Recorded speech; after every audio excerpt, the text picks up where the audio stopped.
नमस्कार दोस्तों, आज हम बात करेंगे टाटा टेक्नोलॉजी स्टॉक के बारे में और जानेंगे इसके इम्पोर्टेंट सपोर्ट और टारगेट के बारे में। साथ ही ये वीडियो आपकी एजुकेशन के लिए है, बाय सेल की कोई एडवाइस नहीं है। फिर भी आप ट्रेड करते हैं तो अपने फाइनेंशियल एडवाइजर से कंसल्ट करें। तो चलिए वीडियो की शुरुआत करते हैं।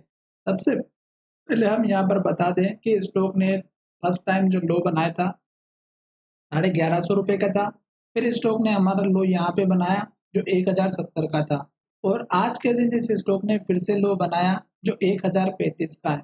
और आज के दिन हमारी जो कैंडल बनी है वो बहुत ही बढ़िया पॉजिटिव ग्रीन कैंडल बनी है। पर हमें अभी सतर्क होकर चलना है, क्योंकि मार्केट अभी इसका डायरेक्शन जो है नेगेटिव दिखाई दे रहा है। क्यों? क्योंकि स्टॉक ने ये जो बड़ी कैंडल बनाई थी, इस कैंडल के हाई के ऊपर इसने ब्रेकआउट नहीं दिया और क्लोजिंग भी नहीं दी थी, और जब लो का ब्रेकआउट हुआ तो गिरावट आ गई। साथ ही अगर आप यहाँ पर देखेंगे तो इन्वर्टेड हैमर कैंडल बनाई थी, और जब लो का ब्रेकआउट हुआ तो गिरावट आई। अब स्टॉक ने एक दिन जो है बहुत ही बढ़िया पॉजिटिव कैंडल बनाई, और कल की कैंडल को पूरा इसके अंदर आ चुकी है। तो इसका मतलब ये है कि अब यहाँ से स्टॉक एक अप ट्रेंड में दिखा सकता है, पर हमें अभी इस स्टॉक के ऊपर बिल्कुल भी जो है यकीन नहीं करना है। उसका रीज़न यहाँ पर आप देखेंगे, ये भी एक बड़ी ग्रीन कैंडल थी, यहाँ पर भी 2 बड़ी ग्रीन कैंडल थी, और उसके बाद स्टॉक जो है फिर से हमारा यहाँ पर अगर ऊपर की तरफ जाता है, आज का जो हाई बना है वो ब्रेकआउट होता है, तो यहाँ पर आपको जो टारगेट रखना है वो आप देख सकते हैं। यहाँ पर जो हमारा पिछली बार का जो लो था, ये था 1130 रुपये का। तो ये एक आप अपना छोटा टारगेट लेकर के चलिएगा, क्योंकि अभी स्टॉक जो है हमारे नेगेटिव डायरेक्शन को इंडिकेट कर रहा है।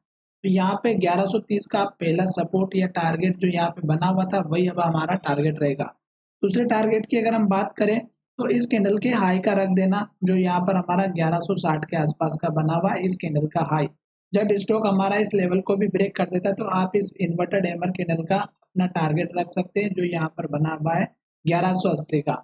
और जब तक स्टॉक अब हमारे इस कैंडल के ऊपर स्ट्रॉन्ग, जैसी ये ग्रीन कैंडल बनी वैसी अगर यहाँ तक बनेगी, तो ही अब हमें इस स्टॉक के ऊपर यकीन करना है। उसका रीजन यहाँ पर ये है कि स्टॉक हमें यहाँ से लेके यहाँ तक एक अप ट्रेंड में फॉलो दिखाई दे रहा था, पर स्टॉक ने इन्वर्टेड हैमर बनाए, लो का ब्रेकआउट हुआ, और मार्केट में गिरावट होने की वजह से ये स्टॉक भी गिरते हुए नजर आया।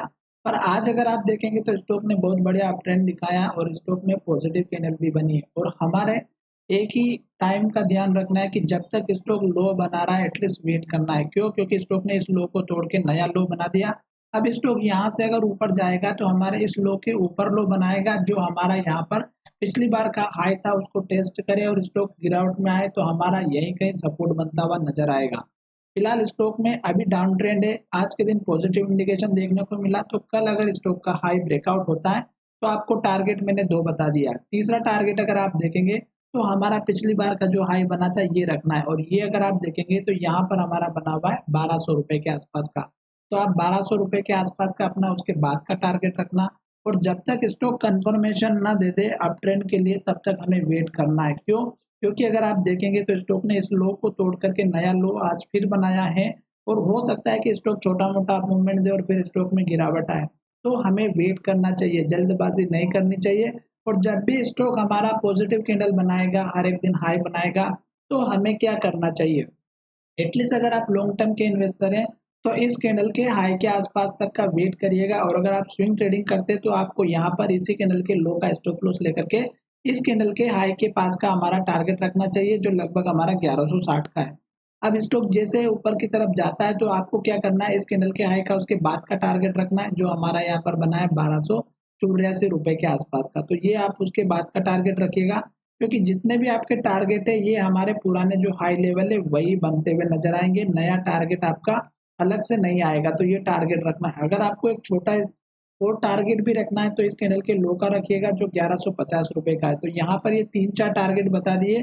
अब जिन लोगों ने ऊपर के लेवल से स्टॉक को लेकर के रखा है उनके लिए क्या करना है? अभी स्टॉक डायरेक्शन नेगेटिव है, जब तक स्टॉक हमारा लो बना रहा है वेट करना चाहिए। अप ट्रेंड डायरेक्शन के लिए वेट करना चाहिए, बहुत ज़रूरी है, क्योंकि अगर आप गलत टाइम पे एंट्री ले लोगे तो शायद स्टॉक में जो आपने ऊपर के लेवल से लेके रखा हुआ है वो फिर से हमें डाउन ट्रेंड की वजह से स्टॉक नीचे चला जाए, और फिर आप गलत टाइम पे एंट्री ले सकते हो, जिसकी वजह से आप एवरेज नहीं कर पाओगे सही से, और स्टॉक में और गिरावट जाती भी नजर आएगी। तो एटलीस्ट अगर लॉन्ग टर्म के इन्वेस्टर हैं तो हमारा इस हाई के ऊपर क्लोजिंग होना बहुत जरूरी है, तभी स्टॉक हमारा ऊपर जाते हुए नजर आएगा। आशा करता हूँ कि वीडियो पसंद आया होगा, और अगर वीडियो पसंद आया तो चैनल को जरूर सब्सक्राइब करिए।